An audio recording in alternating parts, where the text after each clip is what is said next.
exciting? This is exciting, isn't it?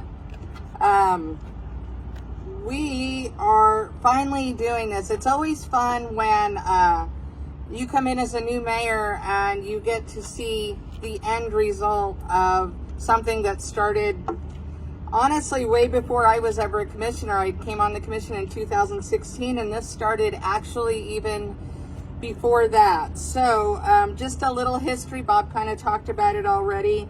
This actually started back in 2015 with talks with Luke Land Realty, who offered to donate the property, and a couple of considerations. They needed an easement, they needed to be able to cross, but they actually donated this property. And so for those of you, I don't know if we have anybody here from Union Pacific today, for those of you who don't know, what had to happen was, in order to open a railroad crossing, Union Pacific requires you to shut down two. Well, we didn't have two. We didn't have two to shut down. We only had one, and that was over at 8th Street. We looked at everything else. We obviously couldn't shut down 1st Street or 10th Street. So the only viable option was to shut down one, and that's where all of this sort of started, and that's honestly why it took a while for this to happen. So we were in negotiations with Union Pacific and tried to get them to give us that waiver, if you will, to shut down just that one railroad crossing. Thought we had it all in place, and then if memory serves us correctly, I think there was a change in leadership at Union Pacific, or in change of people that were handling that, and so it all sort of came to a standstill. Some of you may have heard already, in 2020 this all picked back up, and so 2015, 2020, that's 5 years of waiting for this to happen. Nobody ever said government moves quickly, right? The wheels of progress sometimes move very slow. So in 2020, Randy Raven, who is here today, right over there, was the chair of the Center of Commerce, and he challenged everybody, and I remember this very clearly. He challenged everybody to find that one thing in their community, and this is really what I want to emphasize.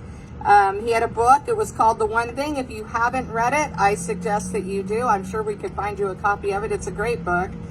But he challenged our community members to all find that one thing in the community that they could make their project, or that could make a difference. And so Sue Danicus, one of our community members, took this challenge up as her one thing.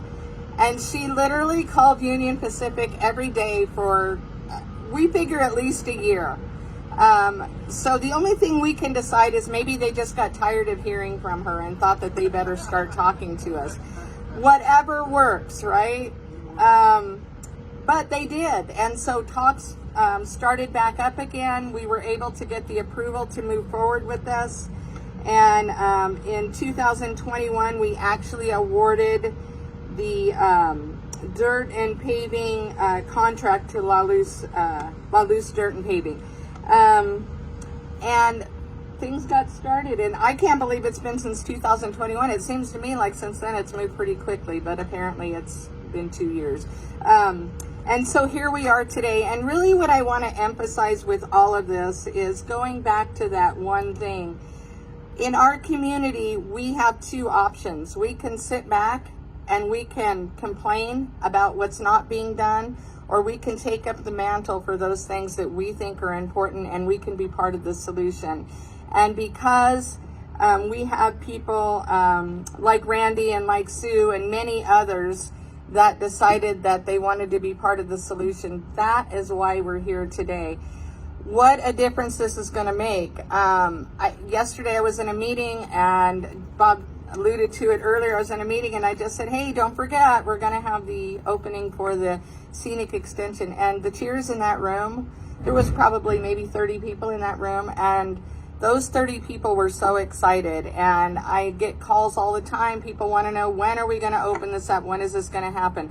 So people in our community are excited about this, and I would challenge everybody to take note of that one thing. What is it that you want to make a difference on? And I think that we can all learn from this simple example of just picking up a phone and making just a simple phone call every day to remind them about Alamogordo, New Mexico, and what we want done here. So with that, I am excited. It took a little bit to get it open. We had to get Union Pacific to accept the completed electrical installation. That kind of gave us a little bit of a hiccup, and people were getting antsy, but we got it done. And so here we are today getting ready to open this road. I actually have a meeting out here later today, and I have somebody that needs to meet me out here. And I said, okay, well, just meet me out at 12:30. And I said, oh, and you can take the Scenic extension, by the way. So pretty exciting stuff. I'm going to turn this over now to Bruce Ashburn. He is with PNM, and he is going to say just a few words. But thank you all for being out here today, and thank you for being what makes Alamogordo so great. Progress is always a good thing, and this is certainly progress. So thank you.